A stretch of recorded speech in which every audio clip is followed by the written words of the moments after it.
Admiral Kethvar stood in the command center of his massive warship, watching the screens that showed another easy victory. The planet below was burning in several places, but not too much. The Zephyrian Empire always calculated exactly how much damage to cause. Too little and the enemy would keep fighting. Too much and the planet would become useless. They had perfected this balance over 3,000 years of conquest. The aliens on this world had fought for exactly 16 hours and 42 minutes before surrendering. This was close to the average time that most species lasted against Zephyrian forces. Kethvar made a note in his datapad. The creatures called themselves the Altarians, and they had blue skin with 4 arms. They would make decent workers in the mining colonies once they were properly trained. "Sir, the enemy leader wants to speak with you," said his aide, a younger Zephyrian named Nexthai.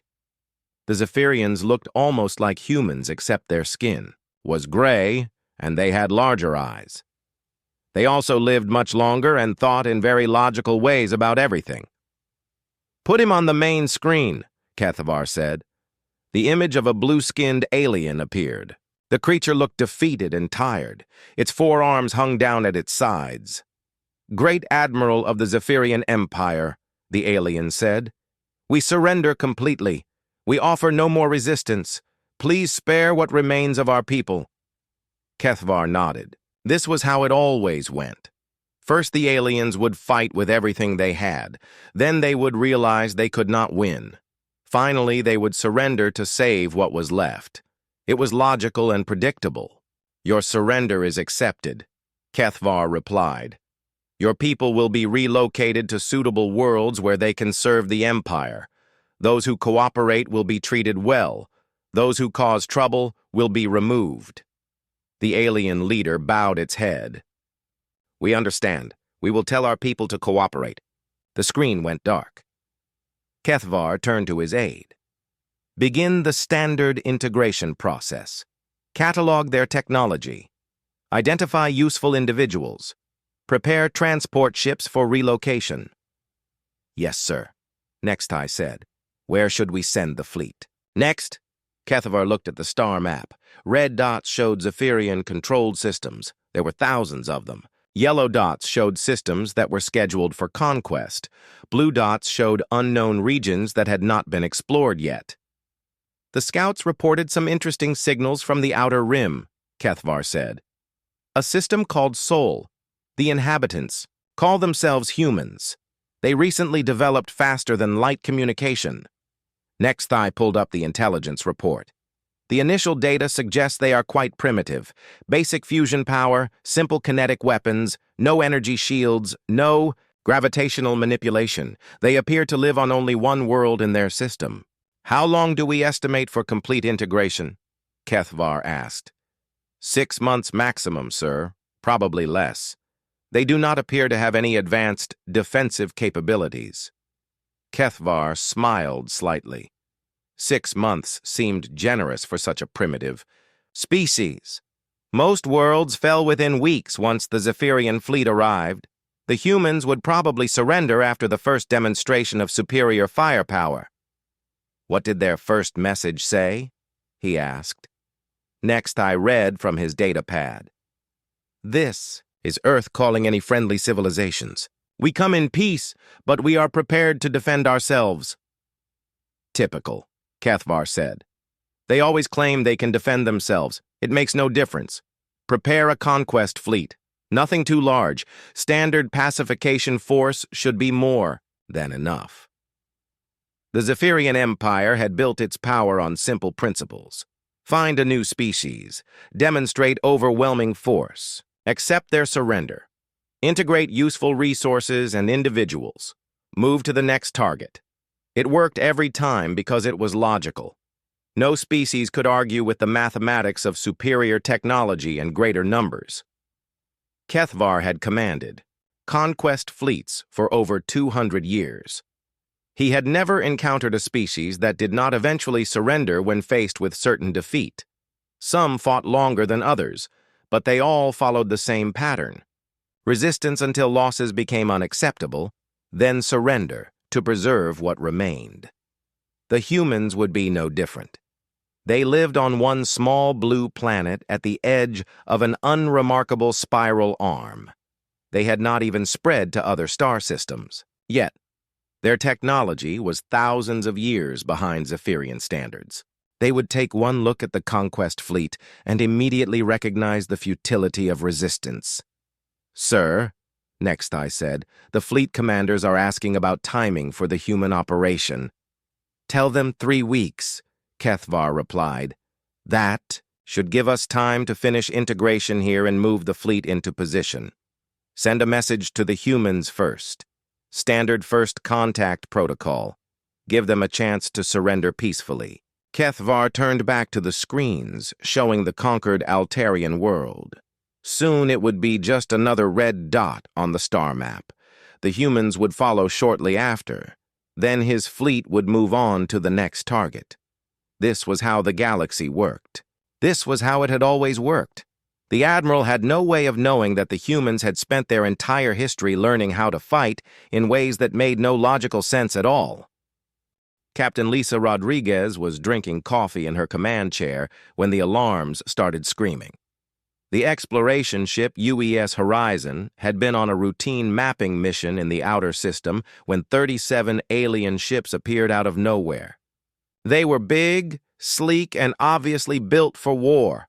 "Ma'am, we're being scanned," reported Lieutenant Jake Murphy from the sensor station. "Multiple targeting locks. These guys are not here to say hello." Lisa looked at the tactical display. The alien ships were arranged in a perfect formation that spoke of military discipline and overwhelming confidence. Her single exploration vessel was clearly outmatched by an enormous margin. Any sane person would surrender immediately. "Open a channel to Earth," Lisa ordered. "Priority Alpha. Tell them we've made contact and it's not friendly." "Captain Rodriguez," came a voice over the communication system. The translator was working, which meant these aliens had been listening to human transmissions for a while. "I am Fleet Commander Velthak of the Zephyrian Empire. You have entered space claimed by our people. Surrender immediately and your integration will be peaceful. Resistance will result in total destruction." Lisa studied the alien ships more carefully. They were beautiful in a cold, mathematical way. Every line was perfectly designed for maximum efficiency. These were people who had war figured out down to a science. "Horizon to Earth Command," she said into her headset. "We've got first contact with something called the Zephyrian Empire. They're demanding surrender. 37 warships versus 1 exploration vessel. Recommend immediate implementation of Protocol 7. There was a pause. Then came the voice of Admiral Collins from Earth. "Copy that, Horizon. Protocol 7 is authorized. Give them hell, Lisa." Lisa smiled grimly. Protocol 7 was something the military had developed after studying every war in human history. When facing impossible odds with no chance of victory, gather intelligence and make the enemy pay for every inch. "Fleet Commander Velthak," Lisa said, opening a channel to the alien ships. "This is Captain Rodriguez of the Terran Defense Initiative. We don't surrender. We don't negotiate with invaders. And we definitely don't go quietly." She could almost hear the confusion in the alien commander's voice when he replied. "Captain, you are clearly outmatched. Surrender is the logical choice. Why would you choose destruction over preservation?" "Because that's what humans do," Lisa said. "We fight when we can't win. We die when we have to. And we make sure our enemies remember the cost." Lisa activated every sensor and communication system on her ship. Data about the alien fleet composition, weapon signatures, shield frequencies, and tactical formations began streaming back to Earth at maximum transmission power. This intelligence would be invaluable for the war that was clearly coming. "All hands. This is the captain," Lisa announced over the ship's intercom. "We're about to show these aliens something they've never seen before. A species that doesn't know when to quit. It's been an honor serving with you." The crew responded exactly as she expected. No one asked about escape pods. No one suggested trying to negotiate. They just went to work, making sure every piece of data about the enemy made it back to Earth. Fleet Commander Velthak was becoming increasingly puzzled by human behavior. The logical response to overwhelming force was surrender. These humans seemed to be preparing for battle instead. It made no tactical sense. "Captain Rodriguez," he tried again. "Surely you can see that resistance is futile. We have superior numbers, superior technology, and superior firepower. Submit now and your people will be treated with consideration." "Commander," Lisa replied, "let me explain something about humans. We've been fighting each other for thousands of years. We've learned to fight in deserts, jungles, mountains, oceans, and frozen wastelands. We've fought with sticks, stones, swords, guns, bombs, and anything else we could get our hands on. And the one thing we've never learned how to do is give up." The tactical officer called out, "Ma'am, data transmission complete. Earth Command has full intelligence on enemy fleet composition." "Good," Lisa said. She looked at the alien ships. One more time. They were positioned perfectly for maximum firepower and minimum risk. It was the formation of people who expected easy victory. "Commander Velthak," Lisa said, "I want you to remember this moment. Remember the first time you met a human. Remember what we're about to do. And remember to tell your leaders that this is just the beginning." Lisa ordered full power to engines and aimed her ship directly at the alien flagship. The Horizon was not a warship, but it was big and fast and built with human engineering. When it hit the alien command vessel at maximum velocity, both ships disappeared in a brilliant explosion that lit up the darkness of space. Fleet Commander Velthak survived in an escape pod, floating among the wreckage of his flagship. He had never seen anything like it. The humans had chosen mutual destruction over surrender. They had sacrificed an entire ship just to gather intelligence and make a point. Back on the Zephyrian homeworld, Admiral Kethvar received the report with growing unease. The humans had behaved in a completely unpredictable manner. They had chosen death over logic.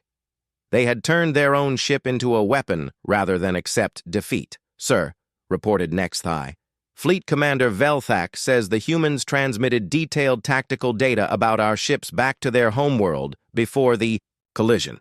They appear to have used the engagement as an intelligence-gathering operation."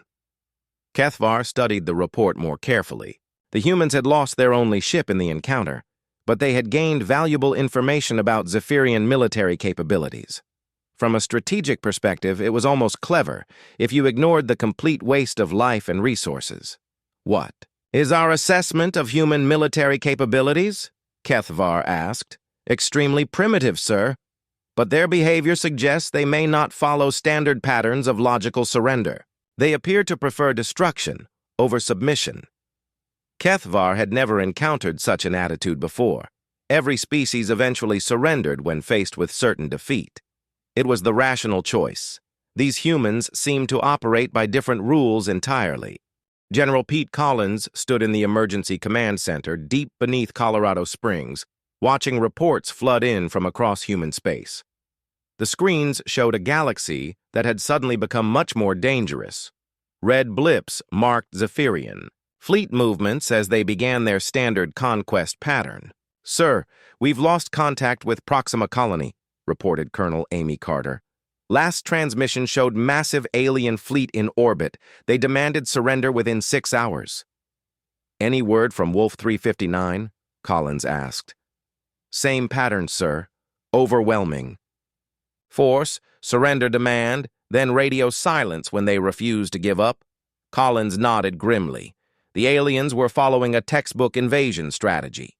Hit the outer colonies first to demonstrate power, then demand surrender from the home system. It would have worked against any logical enemy. Unfortunately for the Zephyrians, humans were not logical about war. "Ladies and gentlemen," Collins said to the assembled officers, "we are now implementing the Murphy Doctrine, named after Lieutenant Murphy, who died getting us intelligence on enemy capabilities. Every person in this room needs to understand what that means." He activated the main display, showing tactical analyses of Zephyrian technology. The enemy has superior ships, superior weapons, and superior numbers. In any conventional war, we would lose in a matter of weeks. So we're not going to fight a conventional war. Colonel Carter raised her hand. Sir, what exactly is the Murphy Doctrine? Simple, Collins replied. If you can't win through superior firepower, you win through superior unpredictability. The aliens think they understand war because they've conquered thousands of worlds. But they've only conquered species that fight like they do. Logical, predictable, surrender when the math says you can't win. Collins pulled up historical files from Earth's military archives. Humans have been fighting each other for millennia.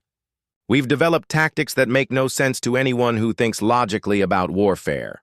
Guerrilla fighting, scorched earth, kamikaze attacks, human shields, suicide bombing, biological warfare, and dozens of other approaches that violate every rule of civilized combat. Are we planning to use all of those? Asked Major Tony Lopez from the Mars Defense Command. We're planning to use whatever works, Collins said. The aliens expect us to fight like civilized beings. They expect us to surrender when resistance becomes economically unfeasible.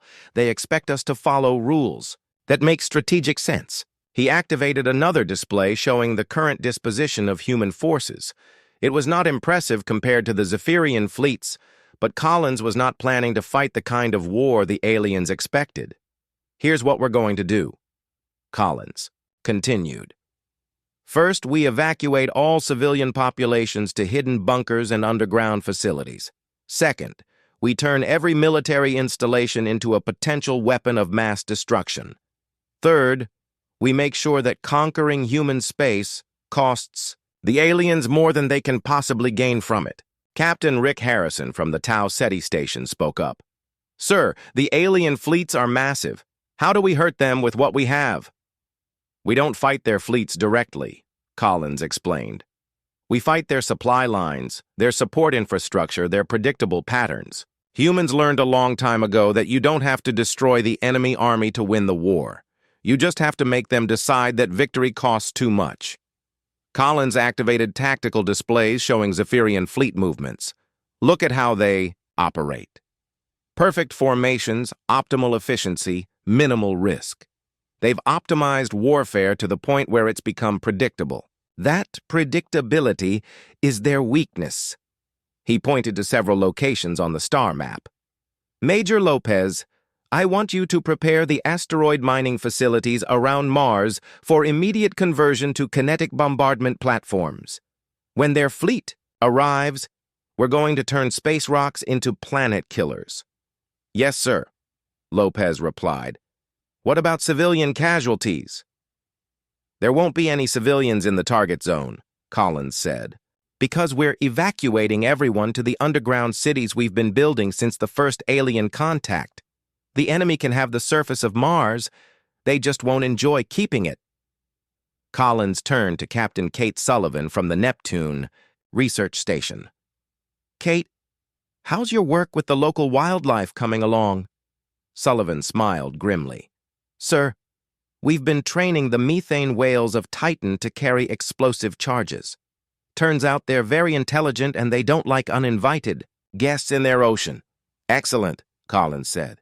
The aliens probably don't expect aquatic resistance on a moon they'll consider worthless. The room fell silent as the implications sank in. The humans were not planning to fight a war for territory or resources. They were planning to fight a war for survival, using every advantage their chaotic evolutionary history had given them. Sir, asked Colonel Carter, what if the aliens decide that conquering us is more trouble than we're worth? Then we win, Collins replied.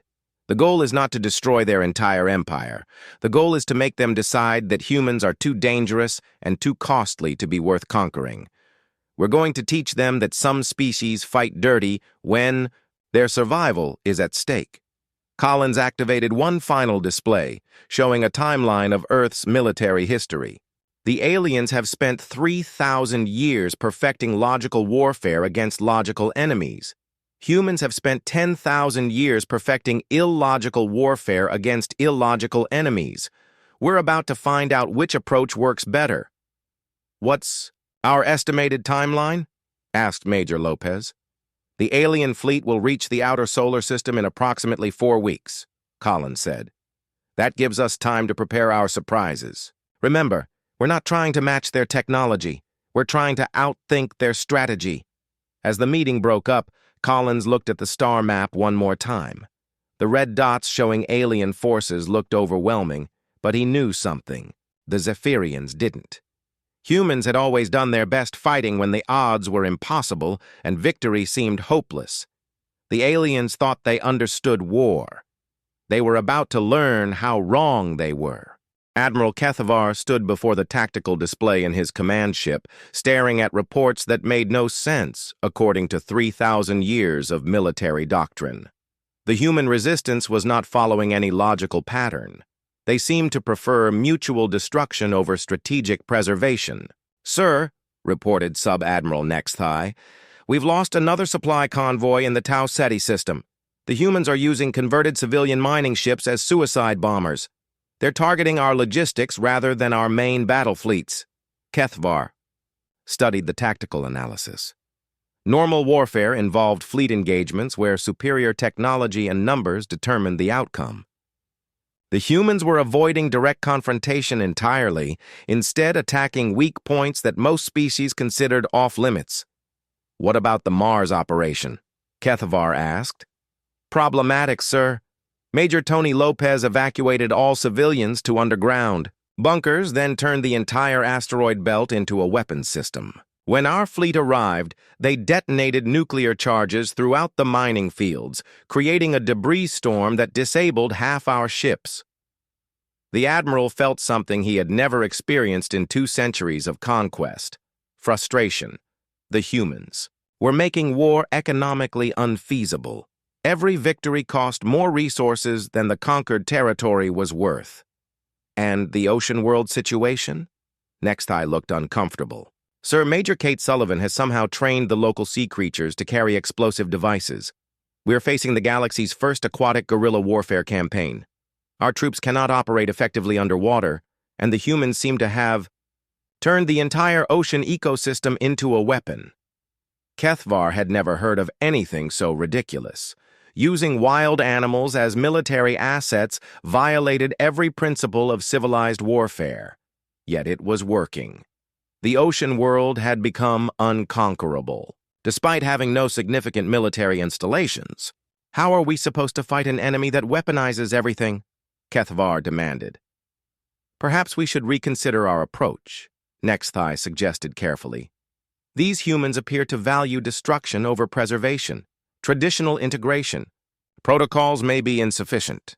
But Kethvar was too proud to admit that a primitive species could challenge Zephyrian military superiority. He had built his career on logical conquest of logical enemies. The humans were disrupting everything he understood about warfare. "Deploy the planet crackers," he ordered. "If they want to fight illogically, we'll show them the consequences of opposing superior technology." The planet crackers were Zephyrian weapons of ultimate destruction, capable of splitting worlds apart at the molecular level. They had never been used because the threat alone was usually sufficient to ensure surrender. The human response was characteristically insane. Instead of surrendering in the face of ultimate weapons, Chief Engineer Danny Walsh began reverse engineering, captured Zephyrian technology to build human versions of planet-killing devices. "Sir," reported Captain Rick Harrison from his hidden base in the Tau Ceti asteroid field, "Engineer Walsh says he's figured out how their planet crackers work. Turns out they're actually less efficient than they could be. He's building improved versions using human engineering principles." General Collins received the report with grim satisfaction. "How long until we have operational planet killers?" 2 weeks, sir. Walsh says they won't be as elegant as the alien versions, but they'll be more destructive. Human engineering tends to favor effectiveness over efficiency." Collins nodded. The aliens had made a critical error by escalating to ultimate weapons.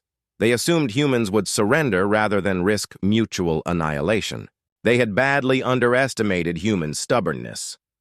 "What's our deployment strategy?" Collins asked. "We're going to target their homeworld directly," Harrison replied.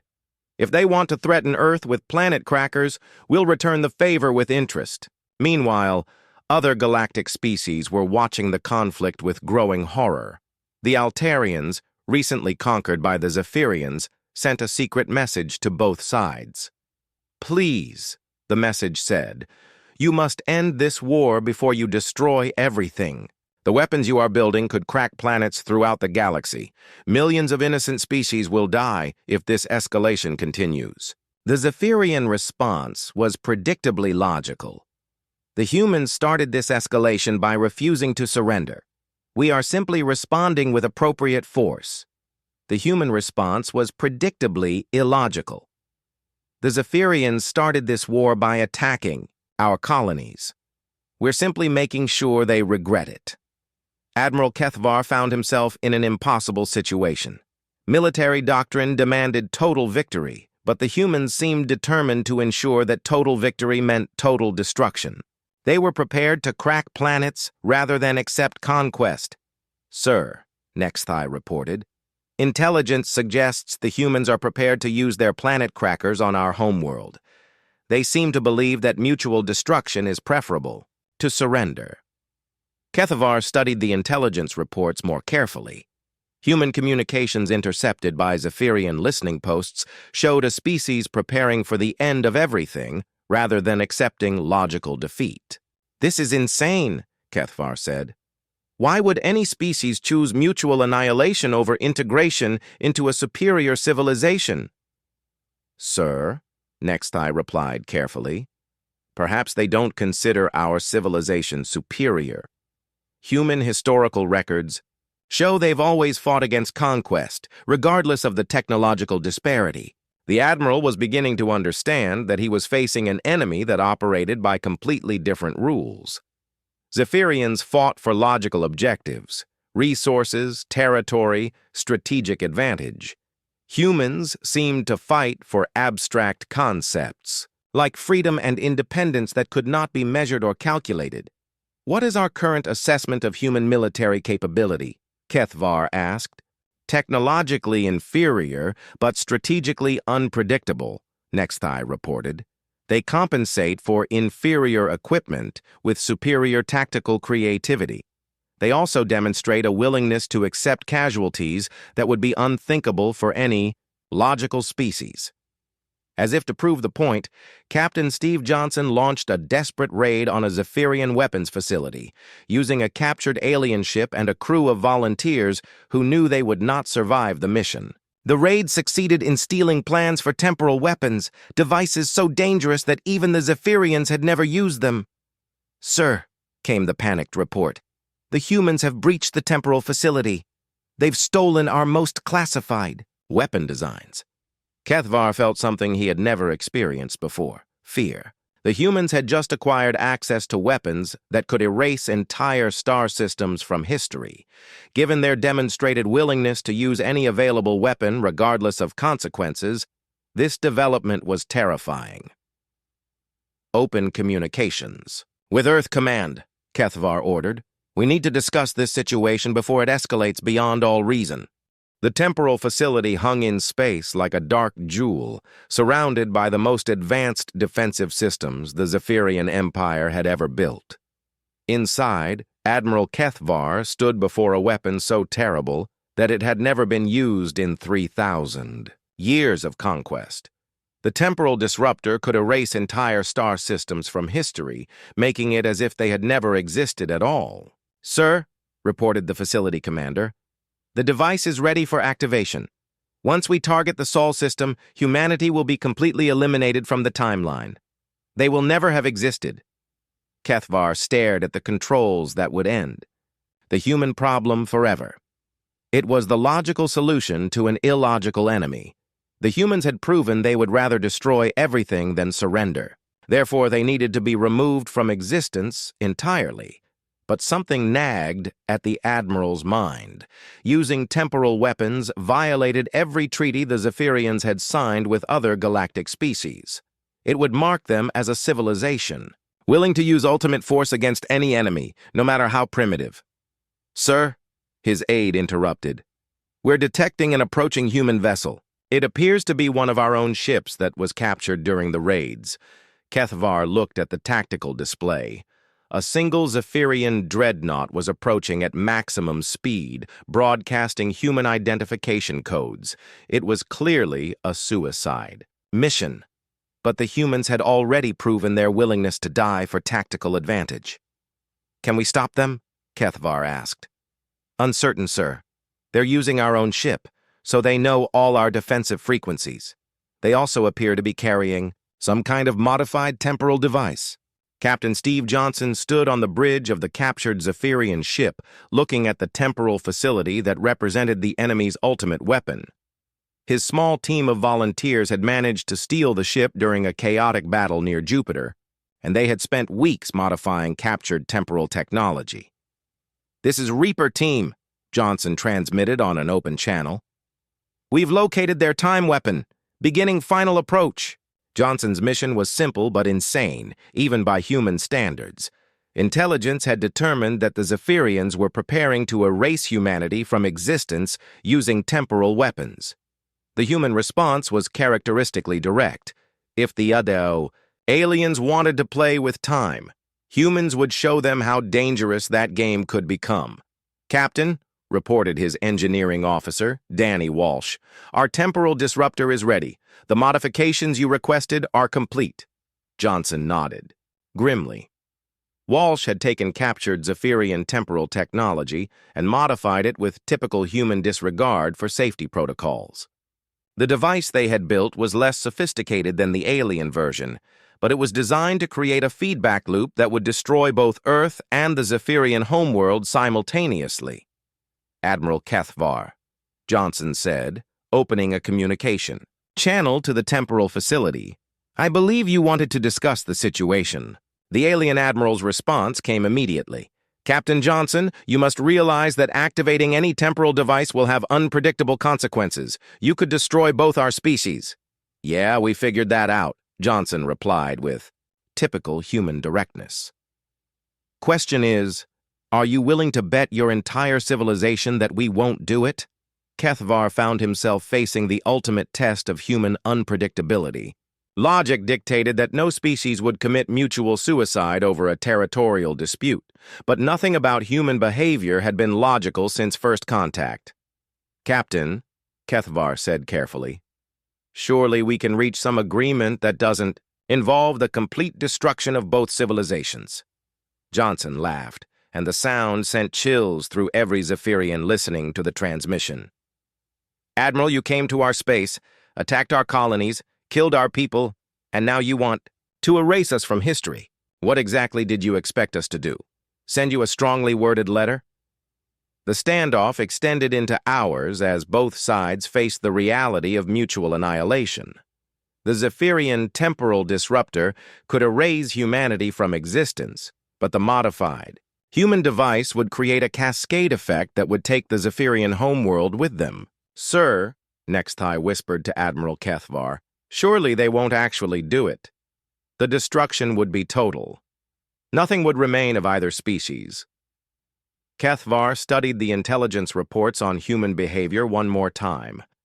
Every analysis suggested that humans were capable of choosing mutual destruction over surrender. They had done it repeatedly throughout their history when facing overwhelming odds. "This is madness," Kethvar said.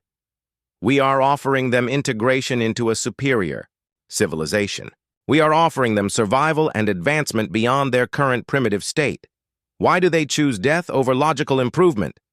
Johnson's response came through clearly. "Admiral, let me explain something about humans. We'd rather die free than live as slaves. We'd rather go down fighting than give up without a struggle. And we'd definitely rather take our enemies with us than let them win." The human captain paused, then continued with deadly calm. "You see, the thing about humans is that we're really good at making Pyrrhic victories. You might win, but the cost will be so high that you'll wish you hadn't fought us at all." Other galactic species were monitoring the standoff with growing panic. The Altarians sent desperate messages to both sides. The Kethari Republic offered to mediate. The Vorthan Collective threatened to intervene militarily if either side activated temporal weapons, but the two most stubborn species in the galaxy were locked in a battle of wills that could end with the destruction of both civilizations. Captain Johnson, Kethvar tried one final appeal to logic. You have family on Earth, friends, loved ones, entire civilizations of art and culture. Are you willing to sacrifice all of that for a point of pride? Johnson's response revealed the fundamental difference between human and Zephyrian thinking. Admiral, it's not about pride. It's about principle. You attacked us because you thought we'd be easy to conquer. You thought we'd surrender when faced with superior force. You thought wrong. The temporal facility hung in space between two species that had reached the point of no return. One valued logic, efficiency, and calculated victory. The other valued freedom, stubbornness, and the willingness to pay any price for independence. The universe held its breath, waiting to see which approach would prove stronger when pushed to the absolute limit. The silence stretched across space like a held breath. Admiral Kethvar stood before the temporal disruptor controls, his finger hovering over the activation switch that would erase humanity from existence. Across the void, Captain Steve Johnson waited beside his own modified temporal device, prepared to take both civilizations into mutual destruction.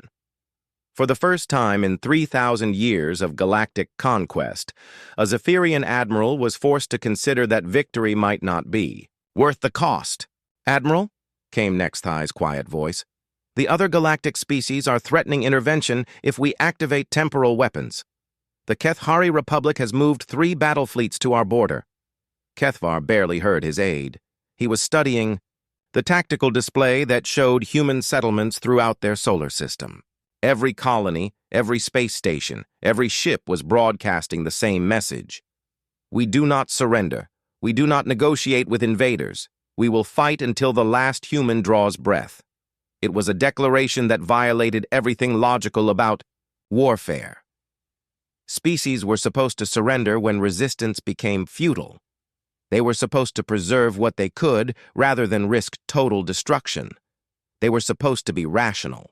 Captain Johnson, Kethvar said finally, help me understand something. Your species could survive as part of the Zephyrian Empire.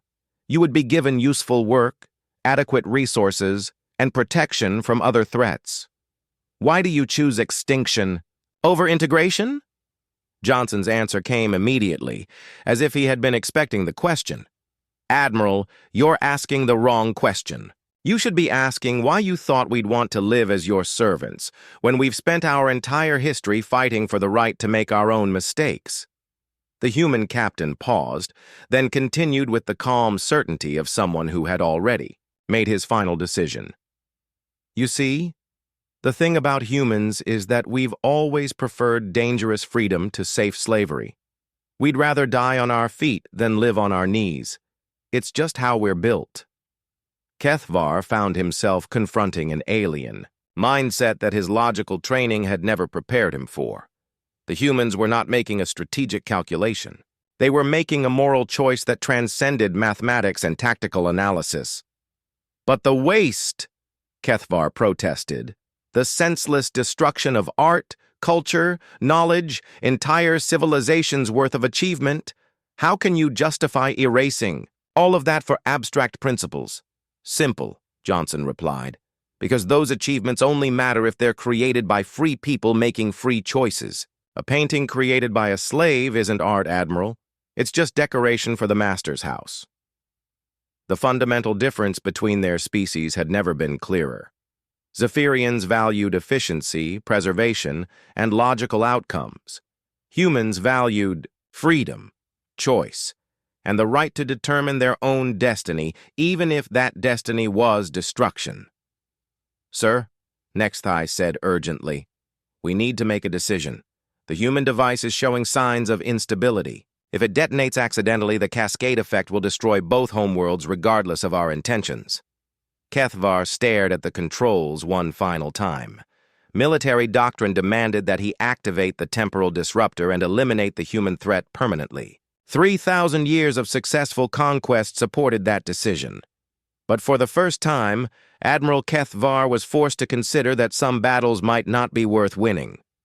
"Stand down the temporal disruptor," he ordered quietly.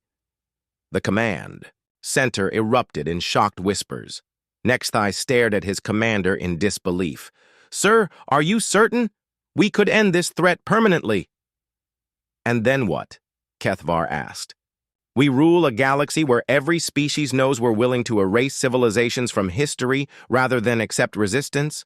How long before they all unite against us? How long before we're fighting a war against everyone?" Kethvar opened a communication, channeled to the human ship.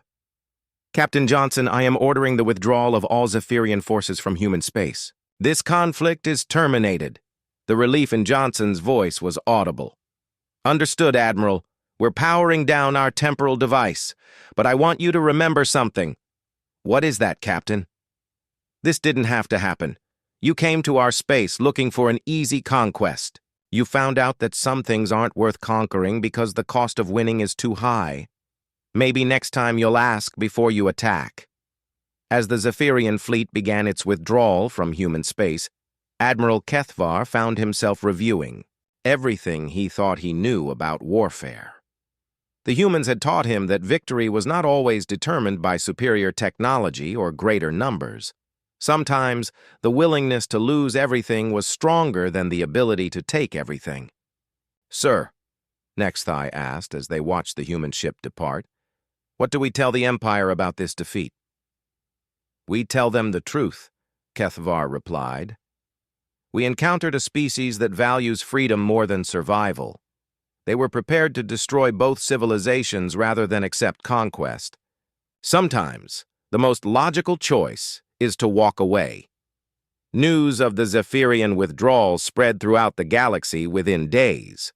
Other species that had been conquered or threatened by the Empire began sending diplomatic missions to Earth, wanting to learn from the humans who had made the mighty Zephyrians retreat. Captain Johnson returned to Earth as a hero, but his first action was to recommend the establishment of formal diplomatic relations with other galactic species. "We proved we can fight," he told General Collins. "Now we need to prove we can make peace." The Murphy Doctrine was quietly retired, replaced by the Johnson Doctrine. Any species contemplating aggression against humanity should first ask themselves if they were prepared to find out just how creative humans could be when their survival was threatened. Admiral Kethvar retired to a quiet research station, spending his remaining years studying human military history. The more he learned about concepts like guerrilla warfare, scorched earth tactics, and mutually assured destruction, the more he understood why the Zephyrian Empire had been destined to lose the moment they decided to fight humanity. The humans had not won through superior technology or greater numbers. They had won through superior determination and the willingness to pay any price for freedom. It was a lesson that would reshape galactic politics for generations to come. The aliens had thought they understood war. They had learned, at considerable cost, that understanding tactics and technology was not the same as understanding the warrior spirit. And nobody in the galaxy had more of that spirit than the species that had spent 10,000 years learning how to fight against impossible odds and somehow survive.